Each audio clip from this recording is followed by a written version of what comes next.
সেপি সেপি মাছ একদম সেপি সেপি মাছ, দাঁত দেখেন একদম পুরো পরিষ্কার হয়ে যাবে। মাছ মাছ সেপি সেপি মাছ আর এই মাছ এই হ্যাঁ দাঁত থাক করতে কেন এই হাই এরকম করি ও বুঝি দে ওই দেখ কত বাইক পরিষ্কার দেখ এই জায়গাটা একটু ডলবে এই জায়গাটা হাতে দিচ্ছে ওই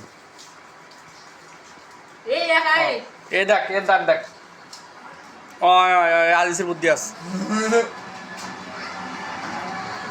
তো আজকে দাঁত পরিষ্কার করা কৌশল আমি এদেরকে দেখাচ্ছি। যত বড় পাউডার হোক না কেন, দাঁতের মেন ওষুধ হলো বালি। যে বালি আমরা যখন কল বসাই, কলের নিচে থেকে পাইপ বসানোর সময় যে বালিটুকু ওঠে, ওই বালিটুকু একটু সবাই রেখে দেওয়ার চেষ্টা করবেন বাড়িতে। আর দাঁতে যখন ময়লা ঝরবে তখন কিন্তু 15 দিন অন্তর একদিন এইভাবে দাঁত পরিষ্কার করা যায়। আমি নিজেই করি, বা আজকে এদেরকে আমি একটু পদ্ধতি শিখিয়ে দিলাম কিভাবে দাঁত পরিষ্কার করতে হয়। এতে খারাপ হয় না কোনো কিছু। অনেকে মনে করে অনেক হবে কি ইয়ে হবে ও হবে, কোনো কিছুই না। তো আমরা যদি চেষ্টা করি সব কিছুর কাজের, সব কিছু করা যায়।